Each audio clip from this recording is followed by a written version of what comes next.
yeah, very interesting to follow, but I still see a lot of upside anyway.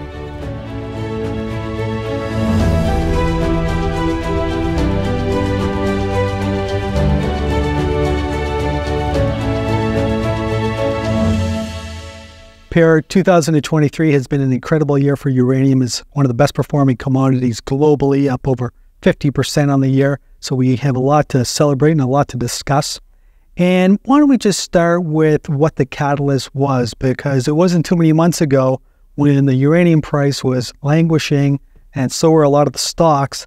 And then before you know it, it just took off. What was the catalyst that got it going? Oh, that's a great question. I would say, I mean, you can almost split the year up into two halves almost. Like in the beginning of the year, we started about $50. And it's a fairly slow and steady increase up to about $60 in September. And I think primarily that was driven by a lot of utility activity and a lot of producer activity. So there was more sort of the traditional players in the market, and it was at some point, there were 3, 4, 5 utilities even active in the spot market, which is quite rare. So I think they were more thinking like, yeah, these prices aren't that high. We can get used to this. And there's like, they feel like this is what we're seeing in the term market. Actually, we're going to pick up a little bit of material at these levels, and they're comfortable doing so as well. And this is obviously before we knew, but then Cameco announced early August that they had a bit of a production shortfall.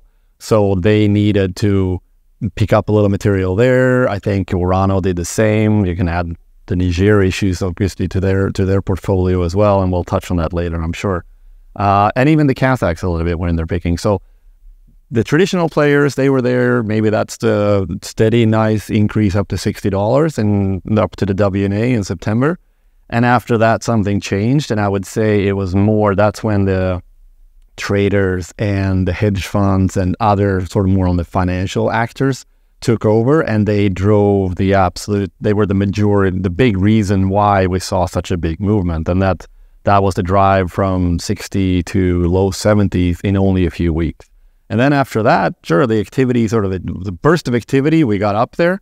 And then it's been kind of bouncing around, in the mid 70s, maybe down to high 60s a little bit. But then utilities came back in, producers came back in, we got low enough. And now we're hovering in that region. So it's the activities ticked off a little bit, but it's still like, it feels like this level around $70, that's we're probably going to be sitting there for a bit, if not higher. And it feels like as soon as you drop into the 60s again, I think the more regular traditional buyers will step in again. So it feels it's probably not going to come down a lot. There's not a lot of downside in the current market anyway. Now, you made mention of the fact that there was 4 to 5 utilities involved in the spot market. You also said that's very rare. Why were they involved? I mean, I would think that maybe they didn't have time to come out for a bigger RFP because it's a bit of a lengthy process, and they looked at the spot market and say, hey, actually, this is probably a decent price. We'll take it on balance sheet and just carry it, because it's not just price risk they're looking at. They're, of course, also the comfort of knowing that the pounds are yours. They're in the can. They're at the facility where we need it. That security of supply factor, it's increasingly important, I would say, for a lot of utilities. It's just more comfortable to have it. You have title to it, it's where you need it, and it just makes you sleep better at night, I think. So let's spend some more time on the spot market. Of course, that's where you spend a large part of your day, but what are you seeing there? It looks like the market has found a level in the low 70s. Is there a lot for sale at the 74, 75? I wouldn't say there's a lot. A few £100,000, I'm sure, are there, and we're seeing some sellers that have material now, whether they're traders who have it on their own or they're selling it from someone's behalf. There's quite a lot of movement going on sort of behind the scene, where it might not be a lot of physical pounds shifting hands, but there are, like, for example, ConverDyn has started up their conversion facility. There's a lot of need for material there. So whereas there hasn't been much difference in value between the locations, all of a sudden we're seeing 50, 75 cents a pound value difference between ConverDyn and the other locations. And this is one of the signs that there's also, the Russians are allegedly short of material, physical material at the Russian border. So they are asking everyone, more or less, if they can get material at the border. Now, most Western players will not transact with the Russians, but there are other ways that they're trying to solve this for, but this has repercussions among the Western locations as well. So it's there's a lot of that going on, but so as far as sort of a lot of material shifting hands and big transactions on a daily basis, the activity has slowed down a little bit. And the sellers aren't that desperate to sell, and the buyers aren't that desperate to pick up. So you have a fairly wide spread of about $1, which we normally don't see. You have 50 cents, sometimes even 25 cents. But now when you get to about $1, it's not very likely that you will see transactions on a daily basis. And what's the nature of the sellers? Are they producers or are they traders? They're traders. I haven't seen producers that much lately. So it's more, and those traders, of course, they can be acting on someone's behalf. Hard to know, but there are certainly some of the traditional traders that are just selling some of the material. When we look on the buy side, what do you see there? How much is wanted?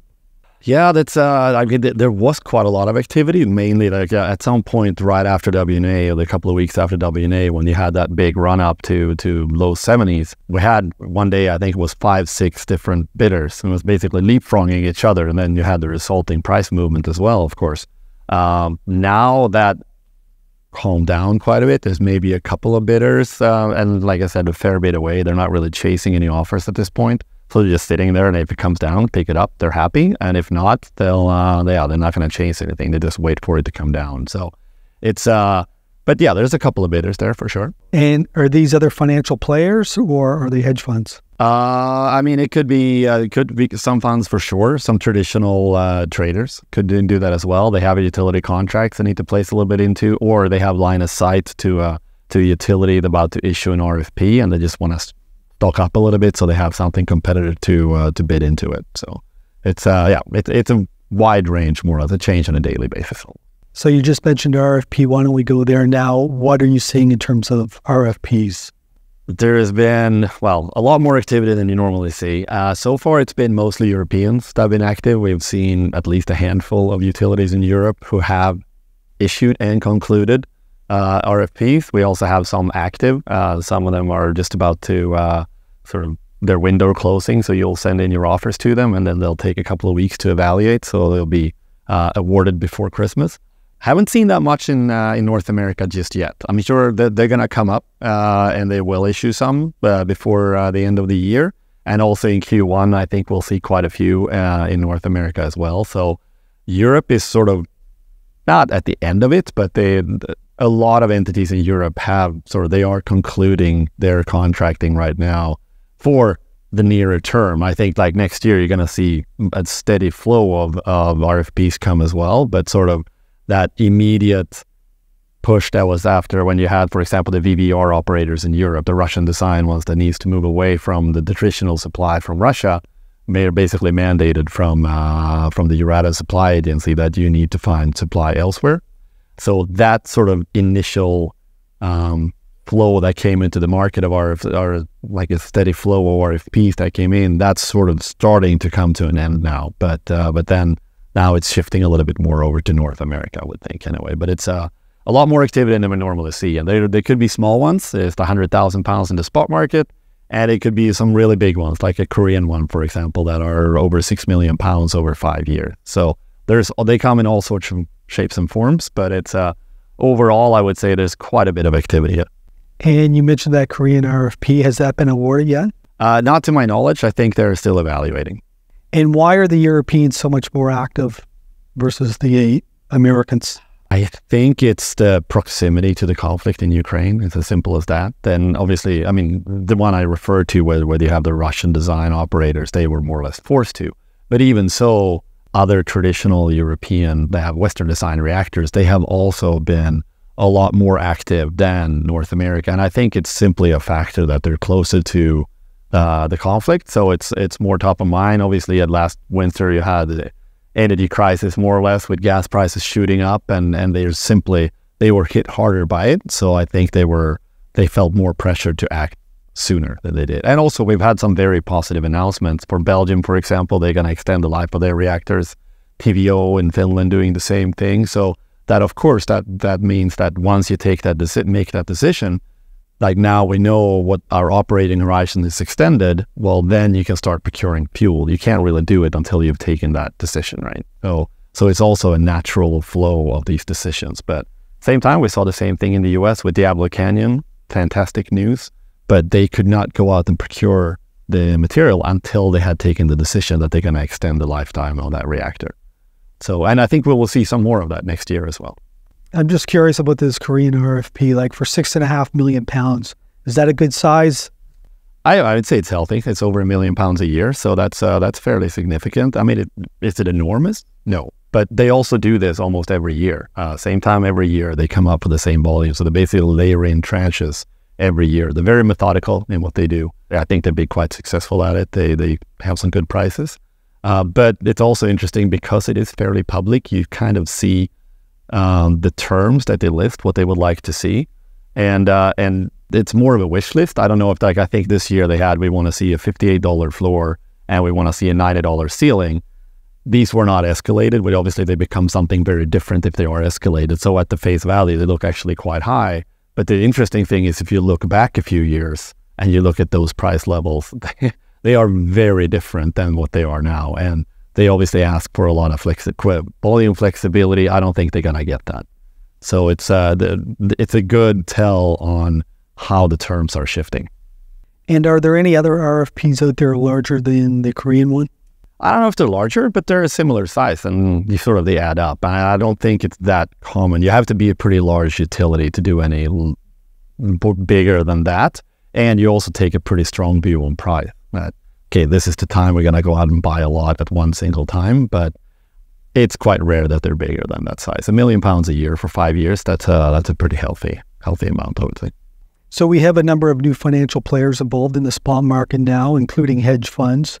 Has this helped or hindered your ability to maneuver in the spot market? As far as spot's concerned, we haven't been that active this year anyway. So at the beginning of the year, we bought quite a bit of material, but since then it's been fairly light. But as WMC, we see they bring liquidity to the market now. So we're quite welcoming for more traders like that or more entities like that, because the more the merrier in the market. You're more likely to find someone who's willing to transact with you with the more player you have. So some of the traditional traders, they might have reduced their activity a little bit for various reasons that I won't speculate in, but so we're actually quite welcoming to see these new financial traders that normally hasn't really been in physical uranium.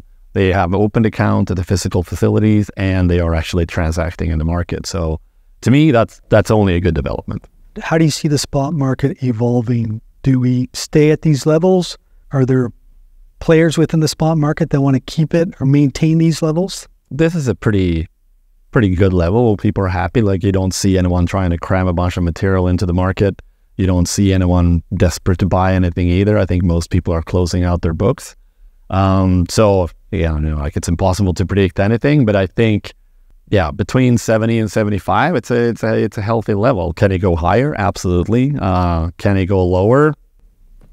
I don't think it's gonna go much lower than 70. I really don't see that happening. But again, I don't wanna have to eat my words. But it definitely there's certainly more upside than downside. There's no I was hoping you were going to say 80. Yeah, I mean it's not impossible, but I think I dare to bet on we're gonna see 80 next year, and they might well stay above those levels too. But again, that's at the end of the year, it's starting to wind down. I don't think we're going to see too much more activity, but it's absolutely impossible to sort of predict any of this. So that's a good overview of what's happening within the spot market. Let's talk about the long-term contracting market now. What are you seeing there? Yeah, it's like I mentioned, there's quite a few tenders, both active and that we're expecting to see as well. And then outside of the tenders, you also have the bilateral discussions between mostly the big players, and we've seen that quite recently as well with both Kazatomprom and Cameco publicly announced that they contracted with the Chinese. So of course we don't really see the terms of that, but clearly there's ongoing discussions between these entities, not just the Chinese, and so it's hard to tell exactly the terms, of course, but I think that just ceiling prices are increasing. They're increasing all along. And for the first time in just talking to both utilities and amongst some suppliers, there might actually be situations where offers simply won't have ceilings in them. And that was clearly quite a long time ago since we have seen that. But so there will be a floor, but there may not be a ceiling at all. And that's just a sign of the times too. And then clearly that dream scenario for any supplier where you don't have to cap your upside. Most of the time, they say like, oh, if you want a floor there, there's going to be a ceiling, vice versa. But considering the market is so much of a seller's market at this point, I think we're going to start seeing offers that simply don't have ceilings in them, which is, I haven't seen that before. Maybe in the last run up in 2007 when I was very new at Cameco, but since then, it certainly hasn't. I haven't seen it at all. So it's quite an interesting development. And clearly, the Chinese are not. I mean, they're not sitting on their hands, right? They're very busy. Their program is growing faster than any other program. They're going to be the biggest nation when it comes to nuclear in the world, and before the end of this decade. And I don't think there is any chance that you have both the Kazakhs and Cameco announce transactions with the Chinese, and then give it a couple of weeks later, Macron travels to both Kazakhstan and Uzbekistan, because if you look at France, I think they're in a pretty healthy situation if you look at EDF, because they've had some production issues with their nuclear fleet. Now those are behind them, so now they're operating quite well, and that's good news for France going into a winter that's hopefully not going to be too cold, but at least they need all the production assets to work as they should. But they have an ongoing situation in Niger where France relies on a lot of that uranium for their fleet, and we don't know how long that coup is going to go on. We don't know how long that production asset's going to be down. So I think it was a very good move from France and Macron for him to go over there. So it's I don't know, you look at the announcements from Kazatomprom that we're going to increase the production by quite a bit. Now, that's not all Kazatomprom's share. Like, a lot of it actually belongs to the Russians, because they just have shares in the biggest asset they're going to ramp up, Mudinskoye 6 and 7. So a lot of that belongs to the Russians already. But even so, that total increase of 30 million, a lot of these pounds are spoken for. They're going to Russia, they're going to China, and no one really knows how much is going to be available for the West. And I think probably part of the reason why Macron went over there. Again, just speculation, but I think from me it looks like the absolute right thing to do anyway. And this is one of the overarching themes of the past year or 2 years is security of supply. And it doesn't matter if you're talking about uranium or battery metals or whatever. Mm-hmm. It's become a very important matter. Oh, absolutely. Absolutely. 100% agree. And because we're talking about the long-term contracting price, it's currently around $63 a pound. Where do you see it going in 2024? Are we going to hit $70, $80 a pound? That's a good question. I don't know if it needs to go that high. I don't know. It's obviously up to the main suppliers where they want to show their offers. But again, this is like when it's important to keep in mind that this particular, the long-term price, there's so many other factors than just the price itself. Like if you show a long-term offer to someone for 5 years, like the Korean example, you're not going to say like, 100% of the volume is going to be at $63 escalated. Now, a portion of it will be. I think it has to be at least 15% for it to qualify as a price point for the price reporters.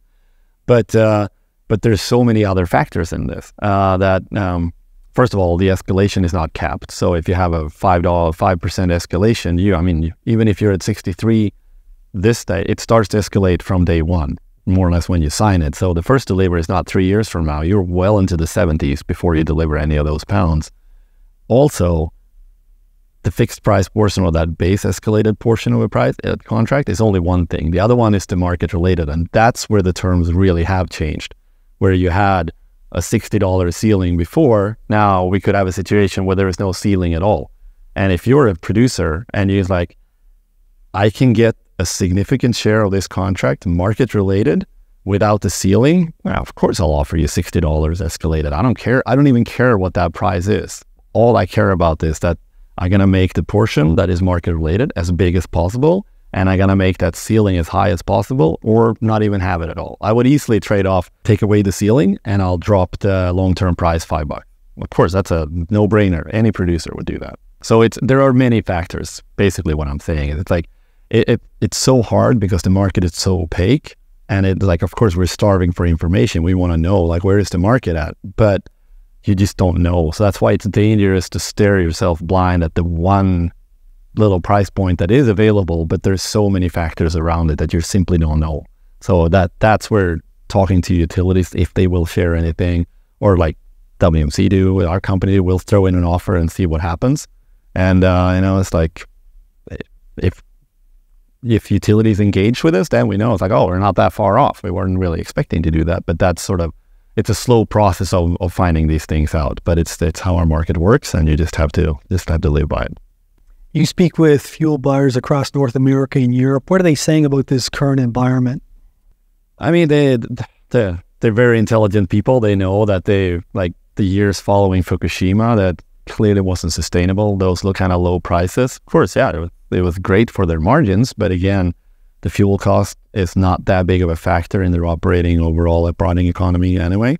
So they knew that this is a healthier market. This is as a response to the contracting levels, not just the spot price, but the contracting levels in general. You see the Kazatomprom, you see Cameco, you see Paladin, you see Boss. These miners are ramping up their production assets. And that's exactly what you want to see if you're a utility. And they knew it's not going to happen at $30. It's not going to happen at $40. But at these price levels, it is happening. So I think it's a sign of a healthy market. And while you might have a little bit of a sticker shock to begin with when you see $70, they still understand it. And again, like, you're not going to shut down your power station because a portion of your portfolio of uranium is going to be bought at $70 a pound. You'll be just fine. Pierre, we started this conversation discussing how good 2023 was. What can we expect in 2024? Yeah, that's more than a $10,000 question. It's probably a lot more than that. But it's, I think the way I see it is, clearly we're starting at a pretty high level, $70, $75, wherever we're going to be, with, as I mentioned before, very limited downside. And the way I see it too is, like, it's very hard to predict what's going to happen. But if you look at the demand side, you have a pretty good line of sight to what's being done there. So utilities don't have to come out. They're not forced to buy right away. They can wait 6 months. They can wait 9 months, maybe even 12 months. But they will buy at some point. And if your utility is like, oh, I don't like the prices right now, am I going to wait 6 months and hope that they're going to be lower? That's a pretty gutsy call to make. So as far as I've heard, I haven't heard of any utilities completely pausing their procurement activities just to wait for better price term, because I think most people realize that there is more upside and downside in this environment. So the demand side is certainly there, and it's not that much uncertainty around it. Now, you look at the supply side, there is a lot of uncertainty there. So if everything works the way it should, yeah, it's like $70, $80 level is probably a healthy level to be at. Anything happens, like this could be Russian sanctions, no one knows what's going to happen there, imposed on Russia or Russia imposing them on the West. There could be any kind of production issues. The Kazakhs, obviously, like, they did a very good job in ramping up this year, but are they going to be successful next year? They need a lot of sulfuric acid, they need a lot of piping. It's not easy. Same thing with Cameco as well. Like, clearly it's like they had to adjust their production down a little bit this year. Will they succeed next year? I mean, they're as good as any at it, so I'm sure they'll do well. But still, mining is not easy. And then you have the other utility or the other mines that haven't been producing it for quite some time. Both Paladin and Boss, they're gonna come into production too, and it's not that easy. So there's clearly some risk going on that side of things. And then add to that, even if you get the mine out, like the ore out of the ground, you need to get it to where it needs to be, and that's where the logistics side come in. And that hasn't been a cakewalk this year either. Every time something happens with potentially Russian EUP shipments out of St. Petersburg in the US, a few people probably choke on their coffee in the morning, and they're quite having a bit of a bad day until things blow over. It's a very fragile system, and any kind of disturbance there, it could have very significant impacts on prices. And I think, I'm not saying anyone expects something to happen and expects a price shock, but I also don't think that anyone is going to be very surprised if it does happen. So you have these scenarios, everything works the way it should. Yeah, we'll probably sit around these levels, not a lot of downside. If something does happen, yeah, then triple digits is probably a very likely scenario. So that's it'll be quite exciting to see. Of course, I want every reactor to get the fuel they need, and quite honestly, like, for next year, they have all the fuel they need too. So even if there is a small disruption, they'll be just fine. Prices might spike a little bit, but we'll see what happens. But overall, considering how demand is growing, not just for the next couple of years with life extension and everything else happening, you're having, it feels like an SMR project is being announced every day now. And then you have the really big ramp ups as well of big fleets being built. France is going to build theirs. The UK is going to build theirs. The Chinese full steam ahead. Even here in the beautiful province of Ontario, you're one of the brightest shining stars in the nuclear universe now. So it's very, very good news overall. So as far as 2024 goes, I hope there's going to be more good news coming, and price situation will be very interesting to follow, but I still see a lot of upside anyway. That was very well said, Pierre. And once again, I want to thank you for spending time with us today and sharing your thoughts on what's happening within the uranium market. I look forward to our next discussion. Thank you very much, Jimmy. As always, I'm happy to be here.